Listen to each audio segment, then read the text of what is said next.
Cool. All right, that works. Yeah. Let's just double check it on our website host.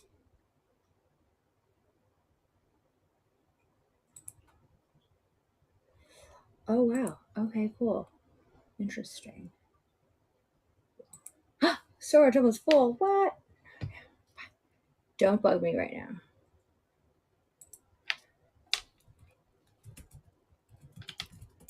Hello, Firesiders. This is Jocelyn. I'm doing some test run shit right now. Awesome. Ooh, that's weird. Okay, so gotta do that. That's what it is. It's like, oh man.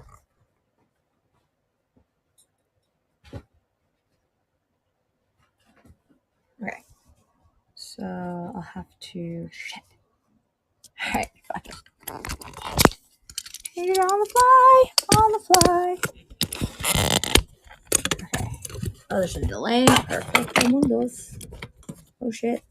Okay, cool. We'll see if this works. Freak. Sorry. No. Freak. No. That's kind of cool.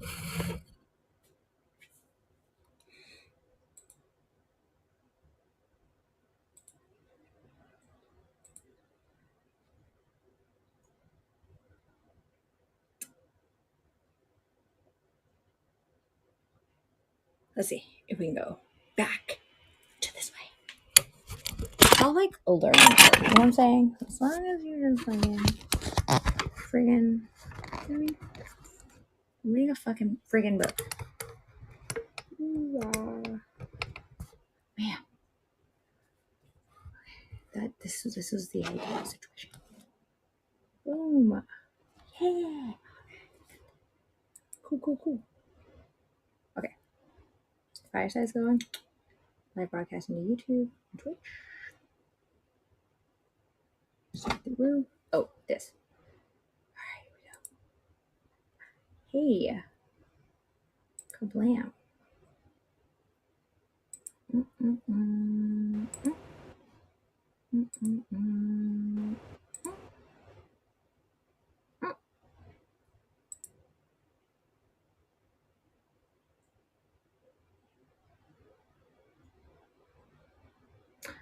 Dope. Okay, cool.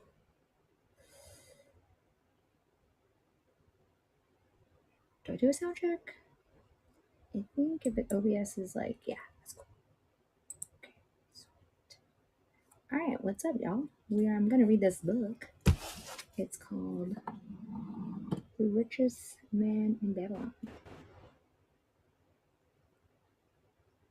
Wait, I'm like way too ADHD. Yeah, I got it right. Hello. Where it's like I'm trying to do way too much simultaneously. Literally broadcasting on Fireside because it'll live broadcast to YouTube and Twitch. That's 3. Live streaming on Kick. It's 4. About to start Spaces on Twitter. That's 5. And then if I wanted super ambitious, I'd go Clubhouse at 6. Or like some other audio only app like Amp or Wisdom or Stereo or whatever, you know. But hey, I'm just gonna like one at a time. And the goal is just to read. So here we go.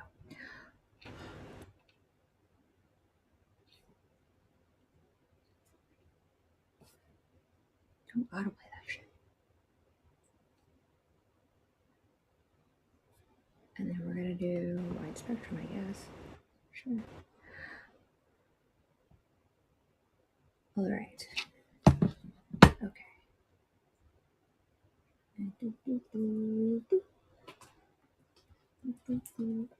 Oh shit. What the hell?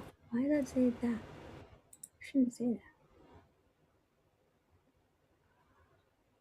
Ooh.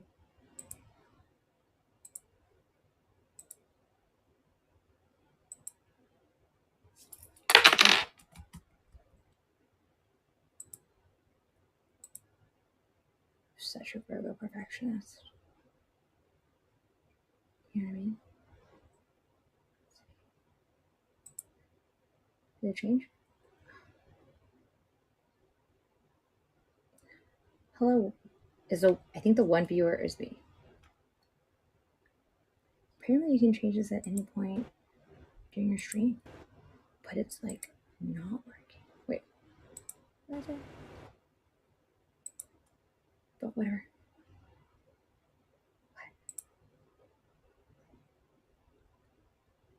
I'm fucking confused. I'm freaking confused. Alright, whatever.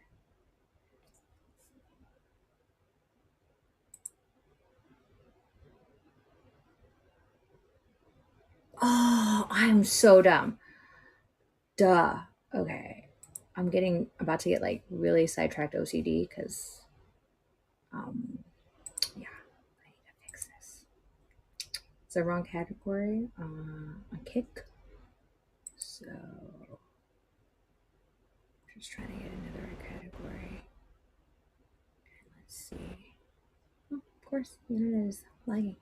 But don't worry your little pretty heads off. We're gonna read this book. We're determined. Oh shit, I'm on Twitch Spaces. Fuck me. I mean, no, don't do that.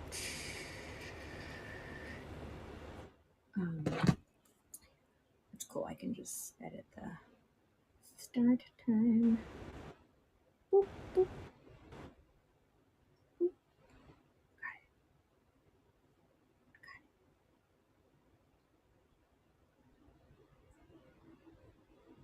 Okay, so I'm just making an adjustment.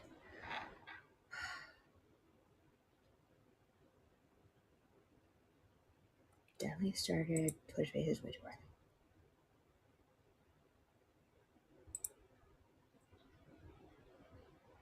It's okay though.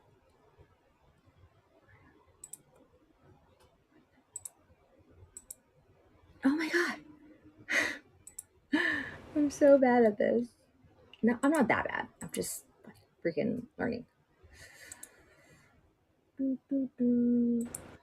Who's here? Hi, Sue817. Welcome. I'm getting ready to read this book. I'm really excited to read it. I'm just trying to do way too much at the same time. So everyone's going to have to bear with me. Patience is a virtue that not most humans have, which is fine. I'll be reading in like 3 minutes, 10-15.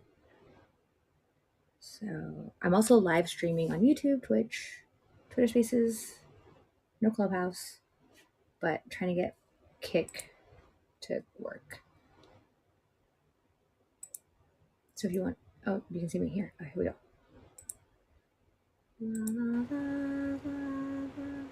Here we go. Oh my gosh. All right.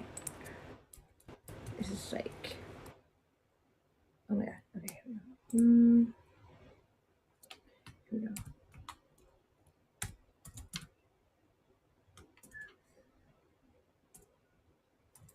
Okay.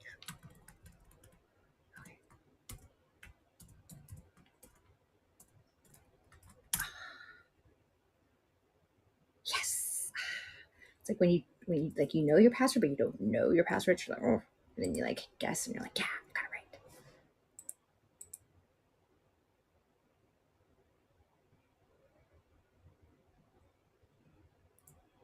Here we go. All right. Perfect. Okay. Here we go. Thank you. The richest man in Babylon.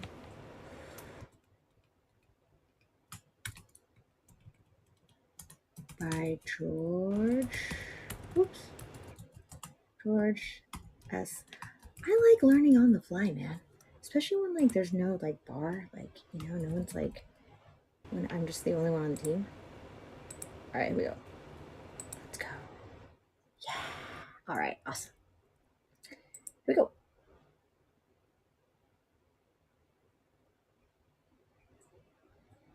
Perfect. Okay. Sweet. So, all right.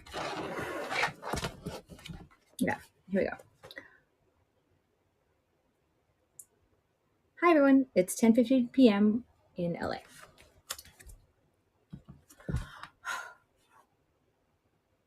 What can a book written in the 1920s tell modern investors about their finances?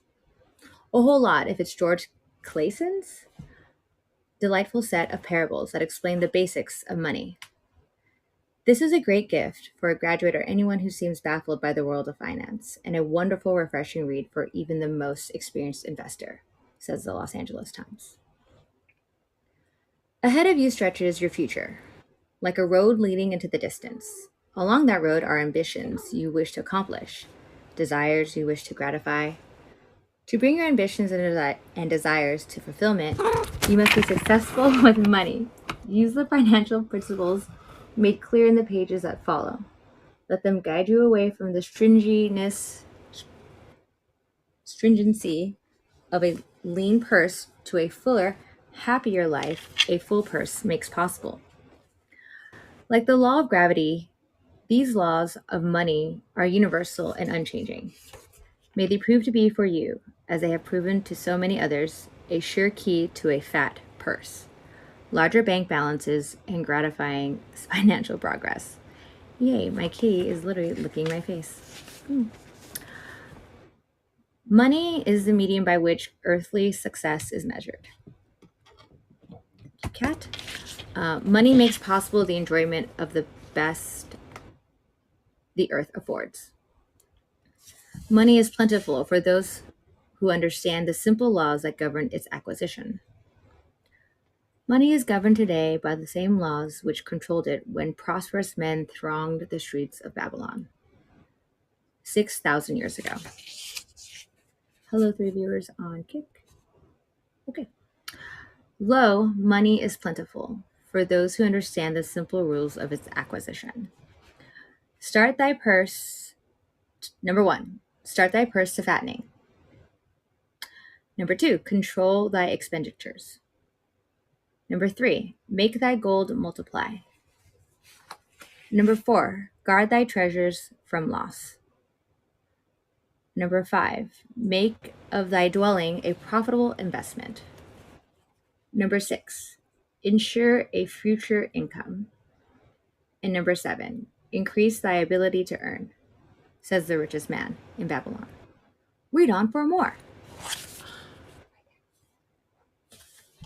7-second delay. Oh, can't even see it on Kick. My bad. All right, here we go. Just reading. It's okay. In the more than 90 years since The Richest Man in Babylon was first published, just about everything to do with personal finances has been transformed. This book came out 3 years before the Great Depression began. There was no government guarantee that money saved at a bank would be fully insured. The safety net of Social Security would not come into being for another 9 years. Medicare would not arrive for another 40. The first mutual fund was launched just 2 years before The Richest Man in Babylon was published in 1926. Today, there are roughly a bazillion mutual funds and exchange-traded funds you can invest in.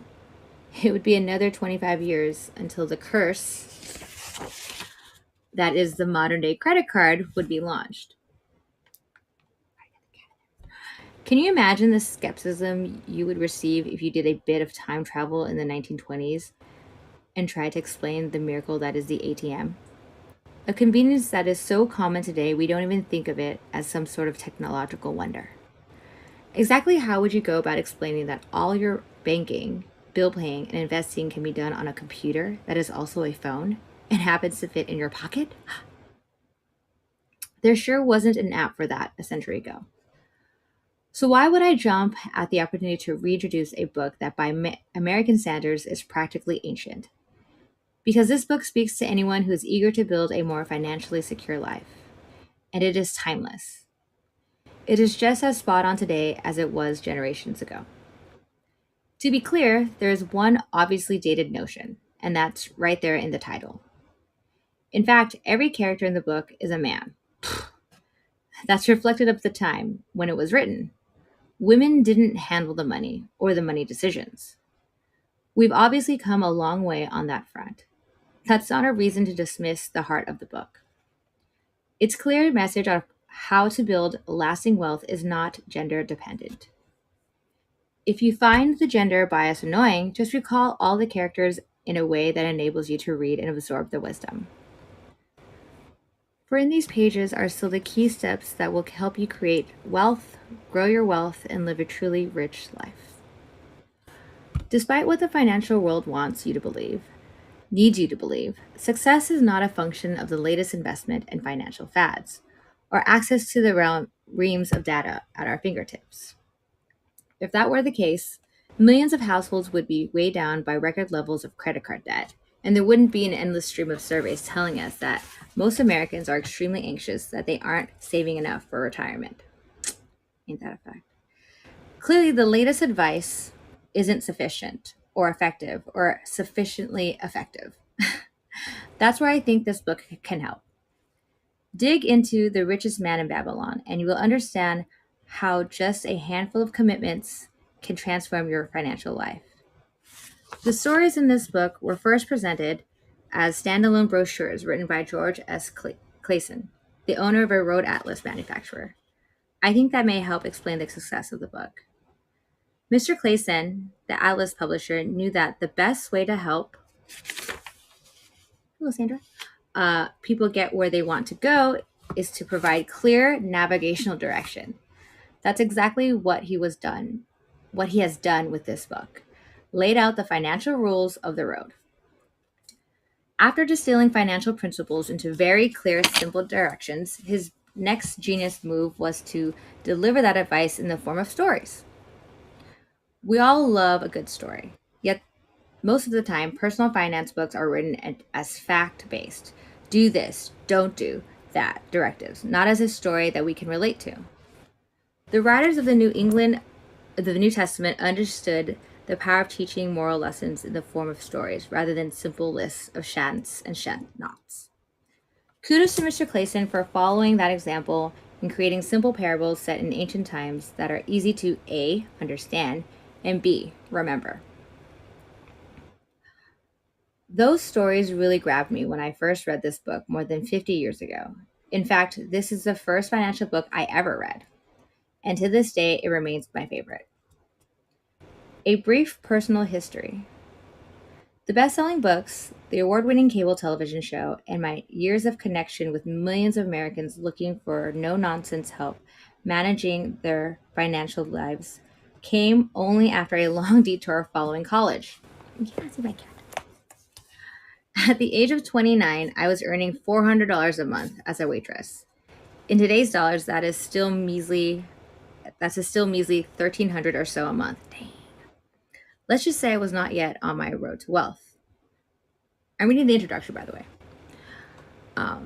I eventually made my way into the financial services world, first working as a stockbroker and then running my own financial planning firm before I started talking to and counseling a national audience. Ow. When I started my transition into the world of personal finance, I was greener than green. I learned the mechanics, laws, and regulations of money management in a broker training program. And then when I earned the Certified Financial Planner designation, but this book was my introduction to the most important financial principles of all, which have nothing to do with arcane tax laws, banking regulations, or high fluctuant investment theory. It teaches you to become a person who chooses actions that build wealth. Today, there's no shortage of financial advice on your fingertips, be it online, in books, or through work with a financial advisor. Perhaps you don't need to be told yet again how important it is to save for retirement or not carry gobs of credit card debt. You've heard that plenty. Where you need some help is in motivating yourself to choose financial security, to finally have the resolve to follow through and take the steps to start building lasting wealth. There are no shortcuts, yet these steps will slowly but surely build your wealth. Of course, the steps can only work when you make the commitment to see them through. Having great intentions doesn't fund your retirement. Wanting and wishing do not create a large emergency cash fund. You choose financial success by your actions each and every day. Tucking some of your salary into a retirement account is a personal choice. Deciding that you will not load up on credit card purchases you can't pay off is a choice. And too often, we convince ourselves that the choices necessary to build financial security are just too hard or too unpleasant. Just real quick, my cat. Meow. All right. The Richest Man in Babylon presents the counter argument. Making choices today that bring long term security will bring instant liberation. You will be energized. You will be energized by knowing you are now making choices that give you control of your money, your life, and your future. The Richest Man in Babylon remains relevant today because it focuses on the timeless law that is our personal behavior that creates or destroys lasting wealth. The Richest Man in Babylon spoke to me in a way no other book or colleague ever did. Actually, Arcad spoke to me. You will soon get to know Arcad, the richest man in Babylon. He is waiting to show you the way to financial success. Like me, Arcad was not born into success. And like me, he suffered a great financial loss early in his life. Sorry. We both made bad investments because we didn't yet know any better. He worked his way through the setback and devoted his life to understanding not how to get rich fast, but how to build wealth that lasts. Exactly what I was after. I am an unabashed cheerleader for the simplicity of the advice in this book. By removing the mystery and confusion that typically surrounds money, Mr. Clason makes financial security accessible to all. He seemed well aware that he would get some pushback on his easy to absorb lessons. In one passage, in one passage, Arcade is speaking to men who want to know how to become so successful. He shares a very basic piece of advice and is met with some skepticism. Arcade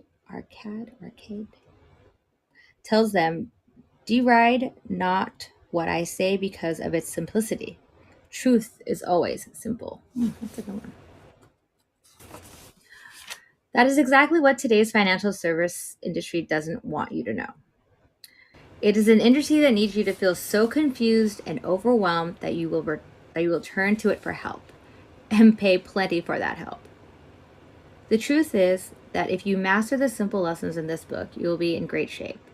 After that, feel free to further learn and explore investing strategies. But know that you can tune out a lot of the noise and create financial security solely by following Arcade's advice. I'm going to go with Arcade. I like that. Correct me if I'm wrong. Besides, simplicity is often sneaky smart. You've probably heard the phrase, pay yourself first. Mr. Clason is credited with coming up with that powerful rule for this book.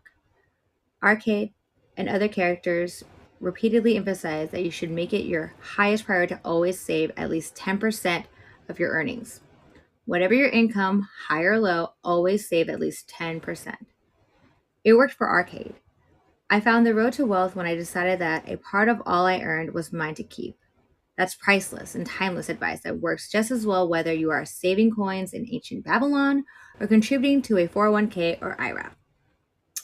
With that commitment in place, Arcade then shares what I consider the secret sauce of financial security.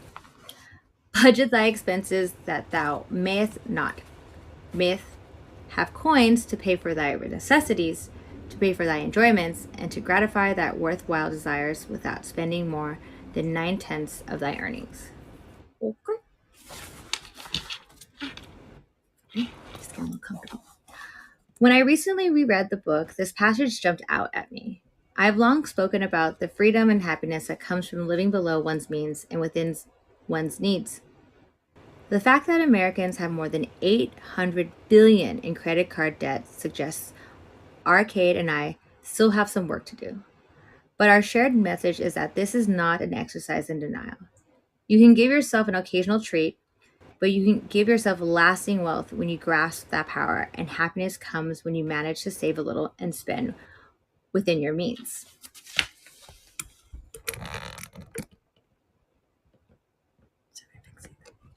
The book covers all the basic personal finance topics: savings, spending, the power of compound interest, and home buying get the full parable treatment here.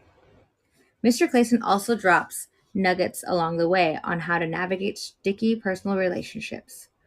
One that rings so true for me.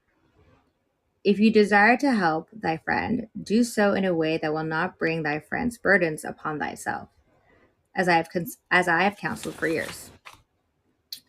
A true act of generosity must be generous to both the recipient and the giver. Putting your finances at risk to help someone is not generous. Don't worry. Arcade is not some lifeless, rich killjoy Mr. Clason takes care of to create a portrait of a very full and fulfilled person. Arcade was famed for his great wealth. Also was he famed for liberality. He was generous in his charities. He was generous with his family. He was liberal in his own expenses. But nevertheless, each year, his wealth increased more rapidly than he spent it. Why wouldn't want why wouldn't want to be just like Arcade? I don't know the type of why wouldn't you? At a certain point, as you work your way through the book, you will likely be struck by some repetition. The characters change, but the advice doesn't. That's a function of this book, having begun life as a series of brochures that were distributed by banks, insurance companies. The repetition was a way to make sure anyone who was given a particular brochure could get Mr. Clason's A-list advice. Okay, my cat is attacking me. Why are you hissing? My advice is to dig in, learn, be entertained, and hopefully be inspired. If you find yourself noticing some repetition, consider that a sign you've absorbed the lessons well. Oh, no need to keep reading if you don't want to. I hope you will emerge energized to take another shot at how you approach your relationship with money, focusing on the simple and true advice in these pages. I wish you success in creating the riches you want and that you deserve. Suze Orman. Oh, that was an introduction. Suze Orman is the world-recognized personal finance expert in the world, appreciated by millions worldwide for creating insightful wisdom on building true wealth via her 9 New York Times bestselling books. All right, go Suze. Twice named by Time magazine as one of the 100 most influential people in the world. Suze is the winner of 2 Emmy Awards and 8 Gracies and has been spoofed multiple times on SNL. Sue grew up in the south side of Chicago and was still making a mere $400 a month 29 years ago. Suze currently hosts a popular Women and Money podcast. Ooh, I'll have to look for that podcast. All right, here we go. Okay. All right, so The Richest Man in Babylon by George S. Clason. That was the introduction, and now we're going to read the foreword. And I'm going to take this bracelet off because it's distracting. Sensoriness. Here we go. Much better. Okay. Forward. Our prosperity as a nation depends upon the personal financial prosperity of each of us as individuals. This book deals with the personal successes of each of us. Success means accomplishments as the result of our own efforts and abilities. Proper preparation is the key to our success. Our acts can be no wiser than our thoughts. Our thinking can be no wiser than our understanding. This book of cures for lean purses has been termed a guide to financial understanding. That, indeed, is its purpose. To offer those who are ambitious for financial success an insight which will aid them to acquire money, to keep money, and to make their own surpluses earn more money. In the pages which follow, we are taken back to Babylon, the cradle in which was nurtured the basic principles of finance, now recognized and used the world over. To new readers, the author is happy to extend the wish that its pages may contain for them the same inspiration for growing bank accounts, greater financial success, and the solution of difficult personal financial problems so enthusiastically reported by readers from coast to coast. To the business executives who have distributed these tales in such generous quantities to friends, relatives, employees, and associates, the author takes this opportunity to express his gratitude. No endorsement could be higher than that of practical men who appreciate its teachings because they themselves have worked up to important success by applying the very principles it advocates. Babylon became the wealthiest city of the ancient world because its citizens were the richest people of their time. They appreciated the value of money. They practiced sound financial principles in acquiring money, keeping money, and making their money earn more money. They provide for themselves what we all desire: incomes for the future. All right, here we go. The richest man in Babylon. The man who desired gold. Bansa, the chariot builder of Babylon, was thoroughly discouraged from his seat upon the low wall surrounding his property. He gazed sadly at his simple home and the open workshop in which stood a partially completed chariot. His wife frequently appeared at the door. Her furtive glances in his direction reminded him that the meal bag was almost empty and he should be at work finishing the chariot, hammering and hewing, polishing and painting, stretching taut the leather over the wheel rims, preparing it for delivery so he could collect from his wealthy customer. Nevertheless, his fat, muscular body sat stolidly upon the wall. His slow mind was struggling patiently with a problem for which he could find no answer. The hot tropical sun, so typical of this valley of the Euphrates, beat down upon him mercilessly. Beads of perspiration formed upon his brow and trickled down unnoticed to lose themselves in the hairy jungle on his chest. Beyond his home towered the high terraced walls surrounding the king's palace. Nearby, cleaving the blue heavens, was the painted tower of the Temple of Bel. In the shadow of such grandeur was his simple home, and many others far less neat and well cared for. Babylon was like this, a mixture of grandeur and squalor, of dazzling wealth and direst poverty, crowded together without plan or system within the protecting walls of the city. Behind him he had cared to turn and look. Behind him had he cared to turn and look, the noisy chariots of the rich jostled and crowded aside the sandaled tradesmen, as well as the barefooted beggars. Even the rich were focused to turn into the gutters to clear the way for the long lines of slave water carriers on the king's business, each bearing a heavy goat skin of water to be poured upon the hanging gardens. Bansir was too engrossed in his own problem to hear or heed the confused hubbub of the busy city. It was the unexpected twanging of the strings from a familiar lyre that aroused him from his reverie. He turned and looked into the sensitive, smiling face of his best friend, Kobe, the musician. May the gods bless thee with great liberality, my good friend, began Kobe with an elaborate salute. Yet it does appear they have already been so generous thou needest not to labor. Great. I rejoice with thee in thy good fortune. More, I would even share it with thee. Pray, from thy purse which must be bulging, else thou wouldst be busy in yon shop. Extract but 2 humble shekels and lend them to me until after the nobleman's feast this night. Thou wilt not miss them here they are returned. Wow. If I did have 2 shekels, Bansir responded gloomily, to no one could I lend them, not even to you, my best of friends, for they would be my fortune, my entire fortune.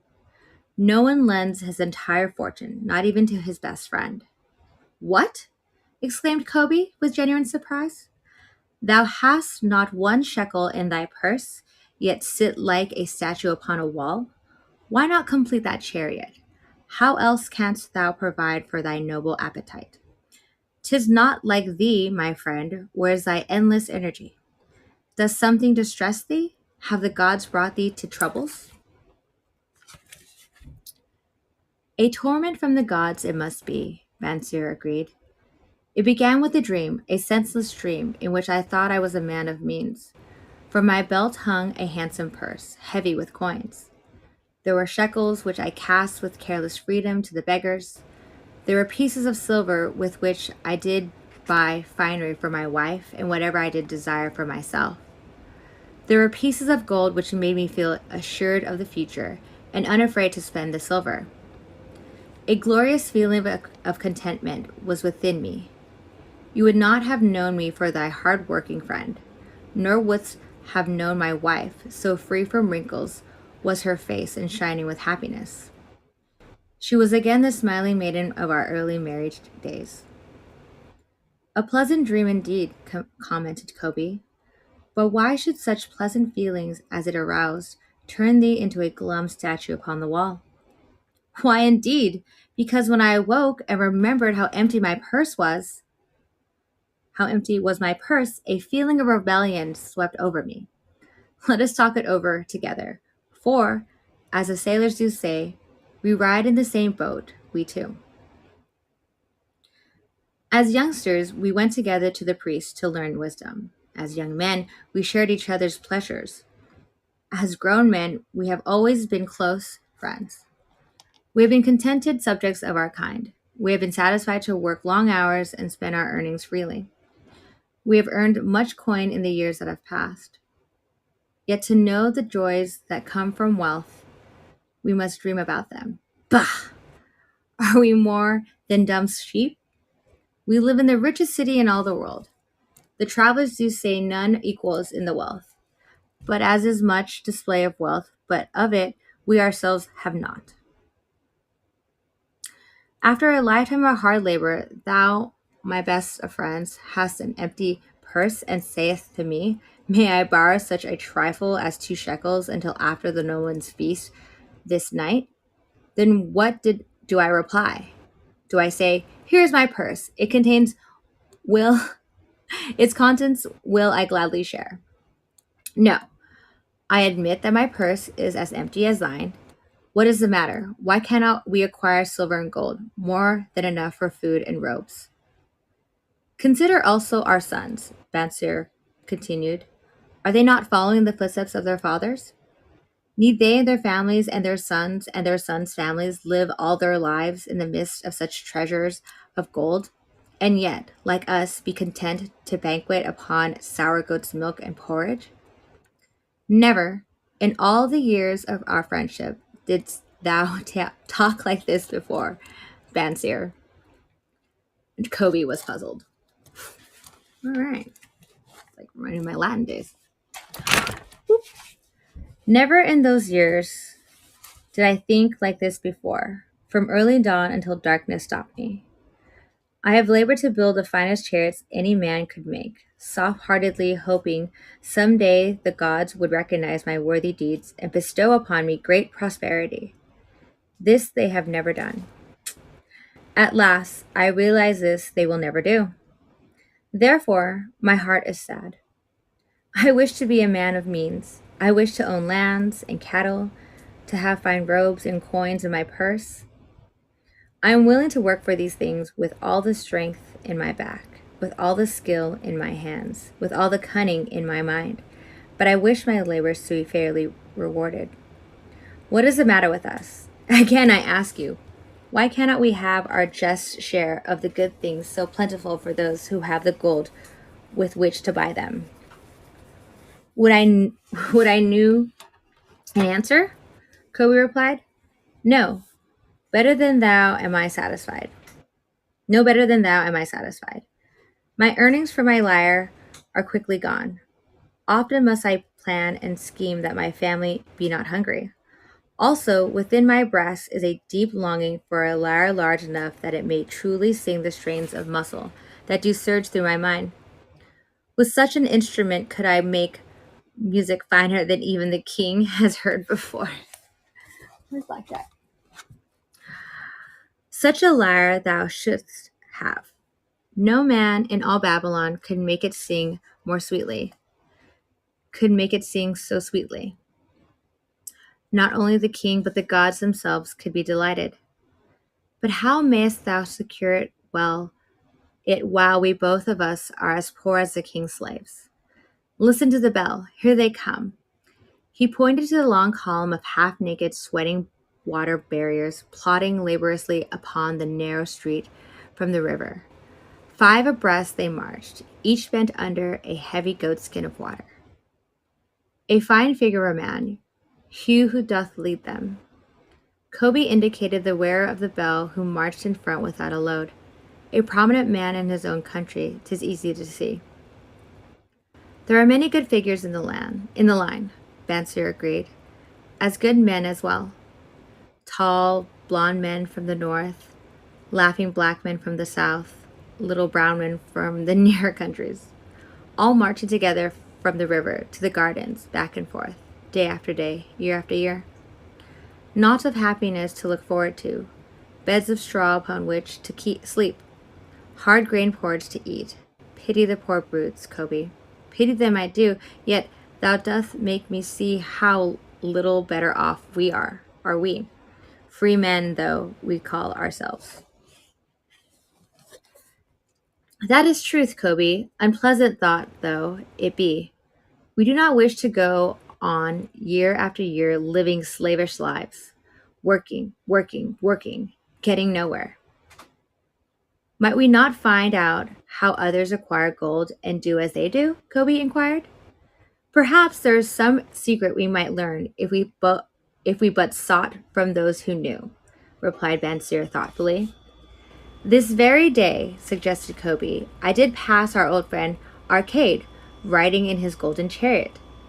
This I will say, he did not look over my humble head as many in his station might consider his right.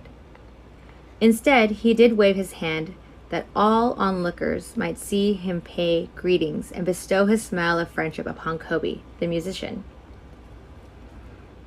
He is claimed to be the richest man in all Babylon, Bansir mused.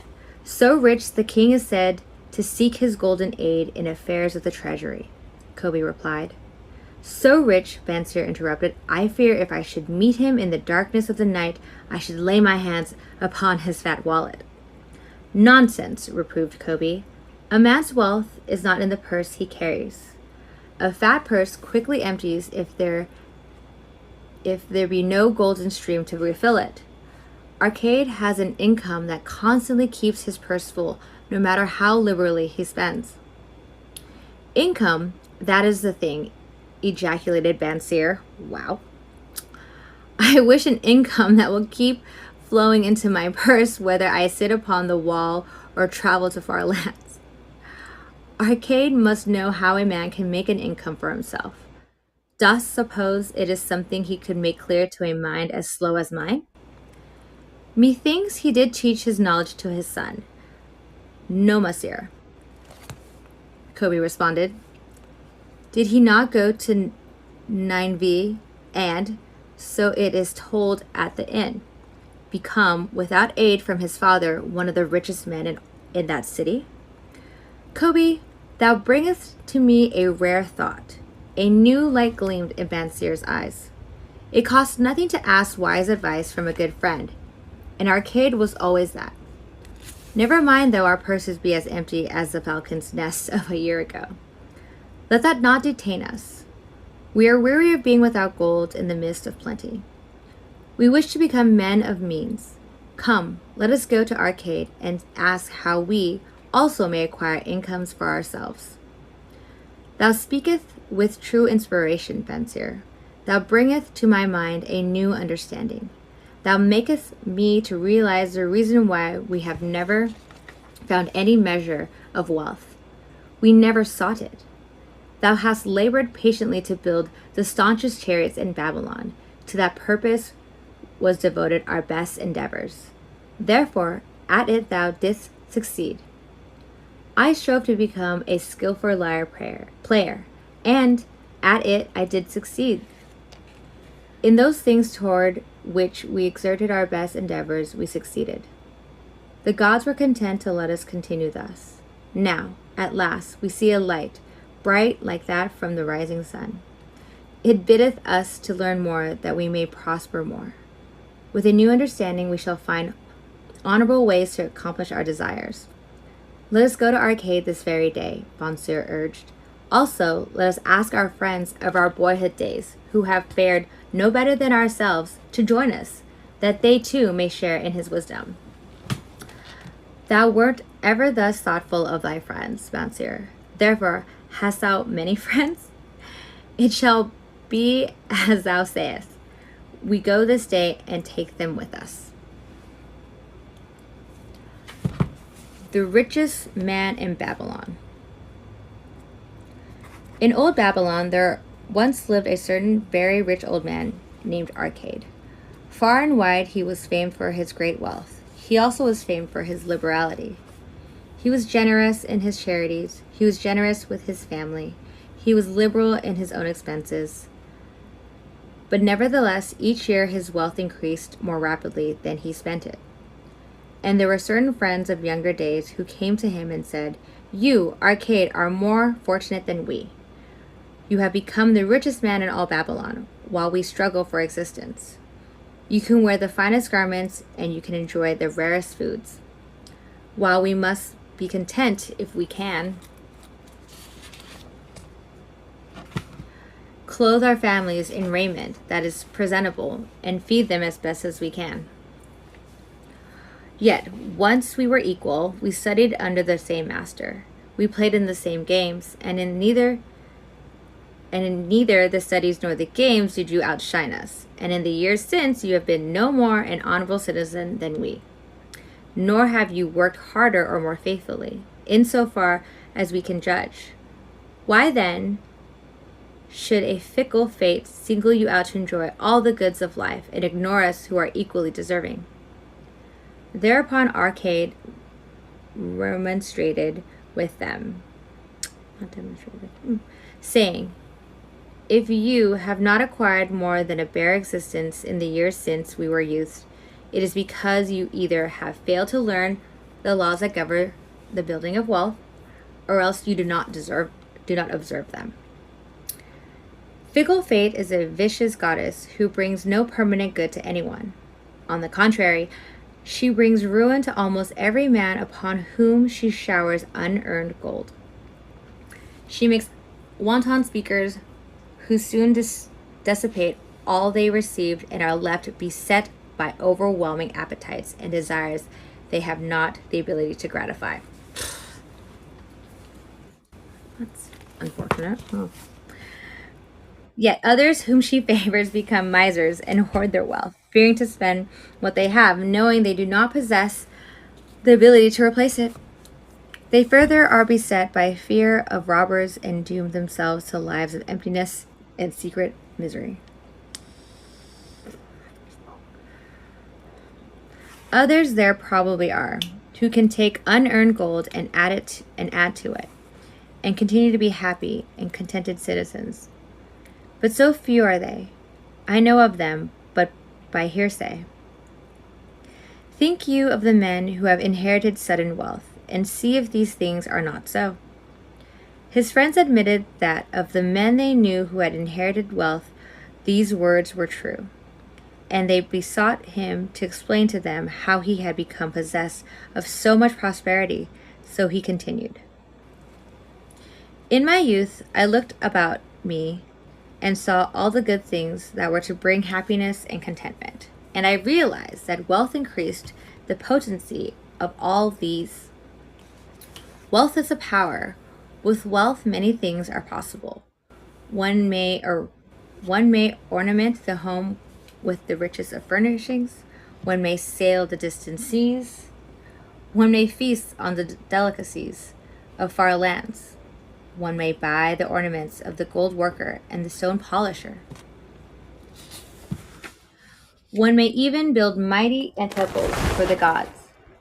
One may do all these things, and may others in which there is delight for the senses and gratification for the soul. And when I realized all this, I decided to myself that I would claim my share of the good things of life. I would not be one of those who stand afar off, enviously watching others enjoy. I would not be content to clothe myself in the cheapest raiments that looked respectable. I would not be satisfied with the lot of a poor man. On the contrary, I would make myself a guest at his banquet of good things. Being, as you know, the son of a humble merchant, one of a large family with no hope of an inheritance, and not being endowed, as you have so frankly said, with superior powers or wisdom, I decided that if I was to achieve what I desired, time and study would be required. As for time, all men have it in abundance. You, each of you, have let slip by sufficient time to have made yourselves wealthy. Yet, you admit you have nothing to show except your good families, of which you can be justly proud. As for study, did not our wise teacher teach us that learning was of two kinds? The one kind being the things we learned and knew, and the other being the training that taught us how to find out what we did not know. Therefore, did I decide to find out how one might accumulate wealth, and when I found out, to make this my task and do it well? For, is it not wise that we should enjoy while we dwell in the brightness of the sunshine? For sorrows enough shall descend upon us when we depart for the darkness of the world of spirit. I found employment as a scribe in the hall of records, and long hours each day I labored upon the clay tablets. Week after week and month after month I labored, yet for my earnings I had naught to show. Food and clothing and penance to the gods and other things of which I could remember not what, absorbed all my earnings, but my determination did not leave me. And one day Algamesh, the moneylender, came to the house of the city master and ordered a copy of the 9th law, and he said to me, I must have this in 2 days, and if the task is done by that time, 2 coppers will I give to thee. So I labored hard, but the law was long. And when Algamesh returned, the task was unfinished. He was angry, and had I been his slave, he would have beaten me. But knowing the city master would not permit him to injure me, I was unafraid. So I said to him, Algamesh, you are a very rich man. Tell me how I may also become rich. And all night I will carve upon the clay, and when the sun rises, it shall be completed. He smiled at me and replied, You are a forward knave, but we will call it a bargain. All that night I carved, though my back pained and the smell of the wick made my head ache until my eyes could hardly see. But when he returned at sunup, the tablets were complete. Now, I said, tell me what you promised. You have fulfilled your part of our bargain, my son, he said to me kindly, and I am ready to fulfill mine. I will tell you these things you wish to know because I am becoming an old man, and an old tongue loves to wag. And when youth comes to age for advice, he receives the wisdom of years. But too often does youth think that age knows only the wisdom of days that are gone, and therefore profits not. But remember this, the sun that shines today is the sun that shone when thy father was born, and will still be shining when thy last grandchild shall pass into the darkness. The thoughts of youth, he continued, are bright lights that shine forth like the meteors that oft make brilliant the sky. But the wisdom of age is like the fixed stars that shine so unchanged, that the sailor may depend upon them to steer his course. Mark you well my words, for if you do not, you will fail to grasp the truth that I will tell you, and you will think that your night's work has been in vain. Then he looked at me shrewdly from under his shaggy brows and said in a low, forceful tone, I found the road to wealth when I decided that a part of all I earned was mine to keep. And so you will. Then he continued to look at me with a glance that I could feel pierced me, but said no more. Is that all? I asked. That was sufficient to change the heart of a sheep herder into the heart of a moneylender, he replied. But all I earn is mine to keep, is it not? I demanded. Far from it, he replied. Do you not pay the garment maker? Do you not pay the sandal maker?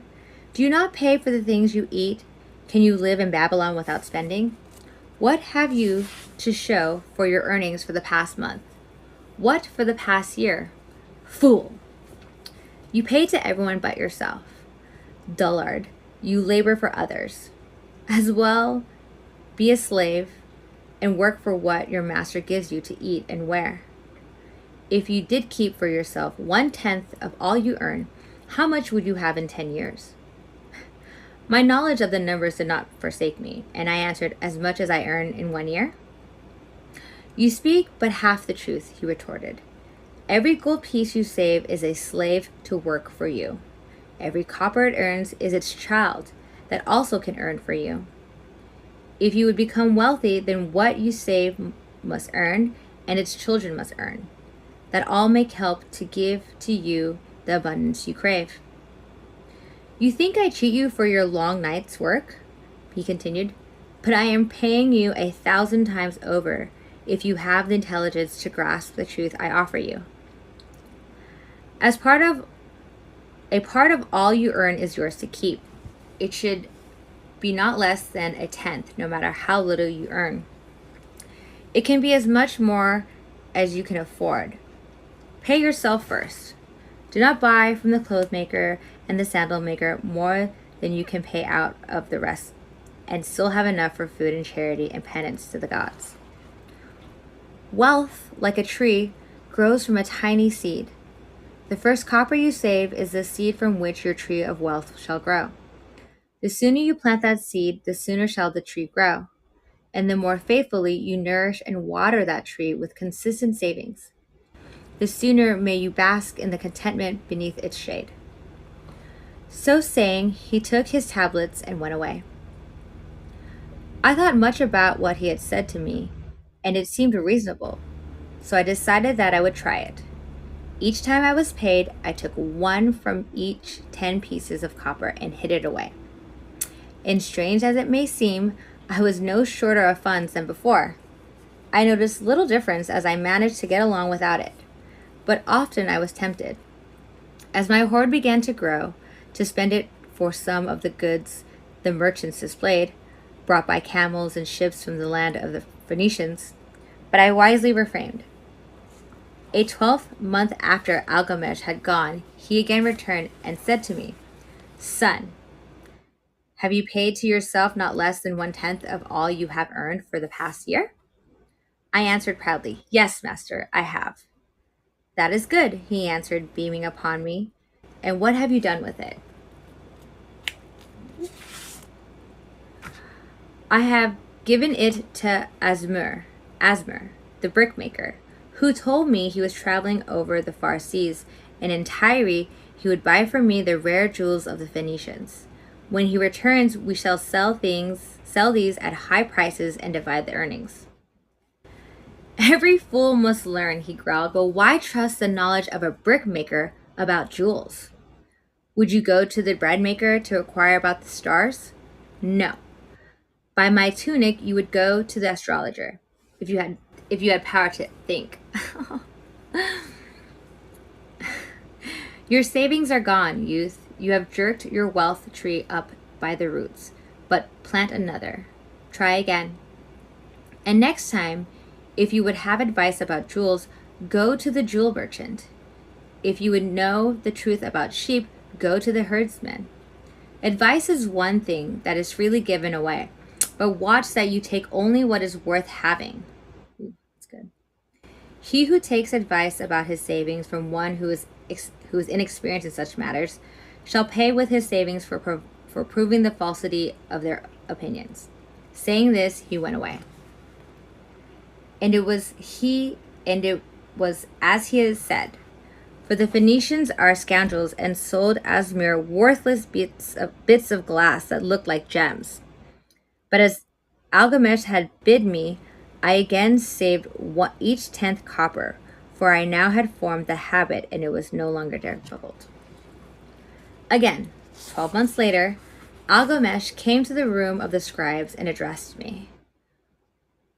progress have you made since last I saw you?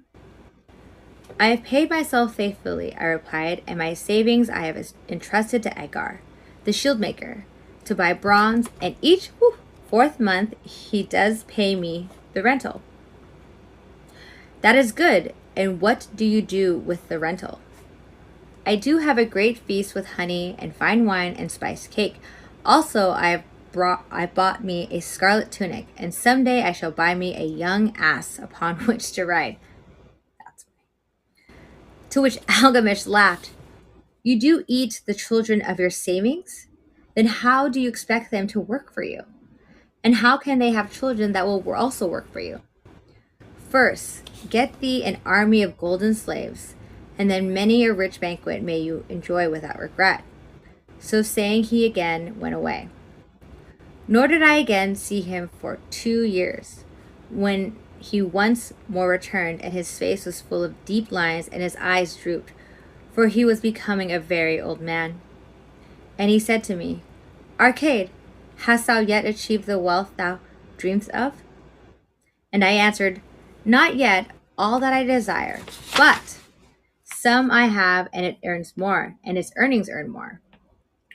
And do you still take the advice of brickmakers? About brickmaking, they give good advice, I retorted. Arcade, he continued, you have learned your lessons well. You first learned to live upon less when you could earn.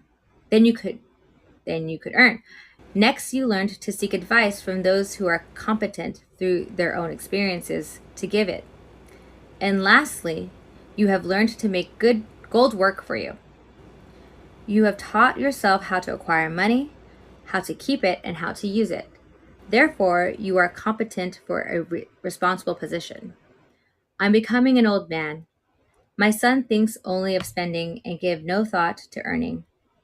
My interests are great, and I fear too much for me to look after. If you will go to Nippur and look after my lands there, I shall make you my partner, and you shall share in my estate. So I went to Nippur, and I took charge of his holdings, which were large. And because I was full of ambition I had mastered the three laws of successfully handling wealth. I was enabled I was enabled to increase greatly the value of his properties, so I prospered much, and when the spirit of Algamesh departed for the sphere of darkness, I did share in his estate as he had arranged under the law. So spake Arcade, and when he had finished his tale, one of his friends said, You are indeed fortunate that Algamish made of you an heir. Fortunate only in that I had the desire to prosper before I first met him. For 4 years did I not prove my definiteness of purpose by keeping 1/10 of all I earned.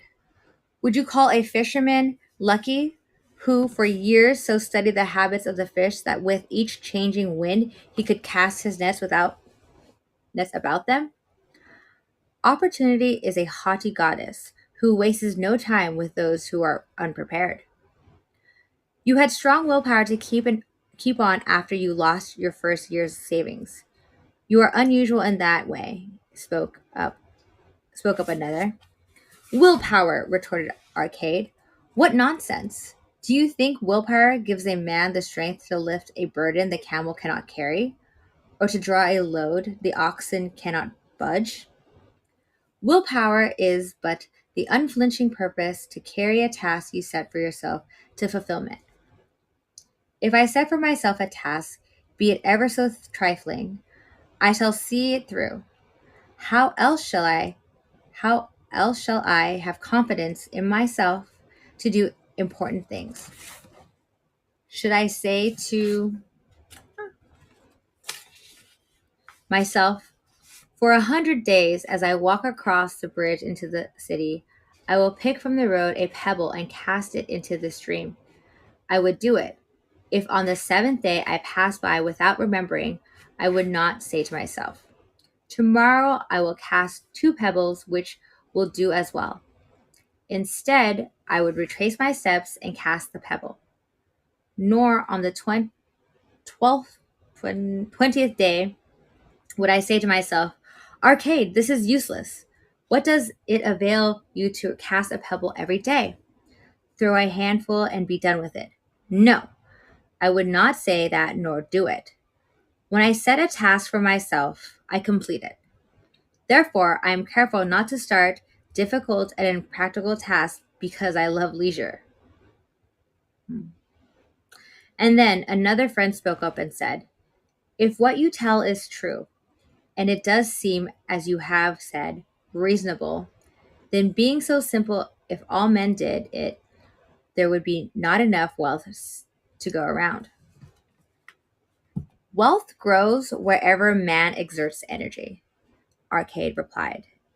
If a rich man builds him a new palace, is the gold he pays out gone? No. The brickmaker has part of it, and the laborer has part of it, and the artist has part of it, and everyone who labors upon the house has part of it. Yet, when the palace is completed, it is not worth all it costs. And is the ground upon which it stands not worth more because it is there? And is the ground that adjoins it not worth more because it is there? Wealth grows in magic ways. No man can prophesy the limit of it. Have not the Phoenicians built great cities on barren coasts with the wealth that comes from their ships of commerce on the seas? What then do you advise us to do that we also may become rich? Asked still another of his friends. The years have passed, and we are no longer young men, and we have nothing put by. I advise that you take the wisdom of Algamesh and say to yourself, a part of all I earn is mine to keep. Say it in the morning when you first arise, say it at noon, say it at night, say it each hour of every day. Say it to yourself until the words stand out like letters of fire across the sky. Impress yourself with the idea. Fill yourself with the thought, and then take whatever portion seems wise. Let it be not less than 1/10 and lay it by. Arrange other expenditures to do this if necessary, but lay by that portion first. Soon you will realize what a rich feeling it is to own a treasure upon which you alone have claim. As it grows, it will stimulate you. A new joy of life will thrill you. Greater efforts will come to you to earn more. For of your increased earnings, will not the same percentage be also yours to keep? Then learn to make your treasure work for you. Make it your slave. Make its children and its children's children work for you. Ensure an income for thy future. Look thou at the aged, and forget not that in the days to come thou also will be numbered among them. Therefore, invest thy treasure with greatest caution, that it be not lost. Usurious rates of return are deceitful, sirens that sing but to lure the unwary upon the rocks of loss and remorse. Provide also that thy family may not want, should the gods call thee to their realms. For such protection, it is always possible to make provision with small payments at regular intervals. Therefore, the, the provident man delays not in expectation of a large sum, becoming available for such a wise purpose. Counsel with wise men. Seek the advice of men whose daily work is handling money. Let them save you from such an error as I myself made in entrusting my money to the judgment of Asmir, the brickmaker. A small return and a safe one is far more desirable than risk. Enjoy life while you are here. Do not overstrain or try to save too much. If 1/10 of all you earn is as much as you can comfortably keep, be content to keep this portion. Live otherwise according to your income, and let not yourself get niggardly and afraid to spend. Life is good and life is rich, with things worthwhile and things to enjoy. His friends thanked him and went away. Some were silent because they had no imagination and could not understand. Some were sarcastic because they thought that one so rich should divide with old friends not so fortunate. But some had in their eyes a new light. They realized that Algamesh had become back each time in the room of the scribes because he was watching a man work his way out of darkness into light. When that man had found the light, a place awaited him. No one could fill that place until he had for himself worked out his own understanding until he was ready for opportunity. These latter were the ones who, in the following years, frequently revisited Arcade, who received them gladly. He counseled with them and gave them freely of his wisdom, as men of broad experience are always glad to do.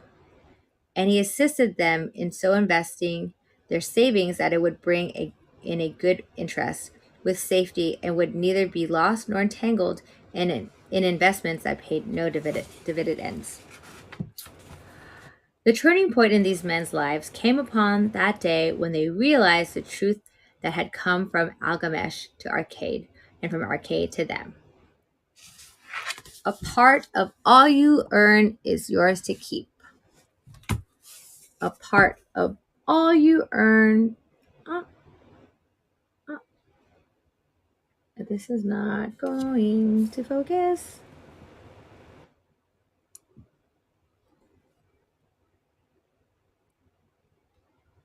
Yeah. All right. So it's been an hour and I'm just at 30 pages. I think that's a pretty good rate. Not too fast, not too slow. Let's see how many total pages there are. I wonder, because I read the introduction and the forward. I feel like I'm just going to end up reading everything. There's a total of 194 pages. I'm not an agent good at math, so we're going to use a handy calculator. Hello, Saras. Welcome. 194 divided by 30. Sorry. Right.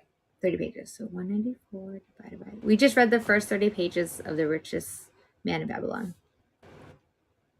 6.5. Cool. So if I read 30 pages a day, an hour a day, we'll finish the book in a week, I guess. That seems right. Because yeah, there's 194 pages. I just read 28. And it took about an hour. Yeah, so about 7 days. Cool. Well, I think I'm going to stop there. Or maybe just take a break to drink some water. Because...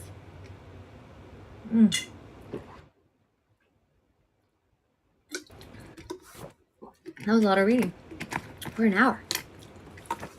All right. So yeah, I think we will pick up there another day. Probably tomorrow. Or maybe not even tomorrow. Maybe like within the next 12 hours. But thank you all for being a part of this experience. Reading this book is actually very important to me because richness is not something I'm all too familiar with, my family in general. So this will be a great way to retrain that brain of mine. So yeah. So today we did the introduction by Suze Osman. She's a brick house.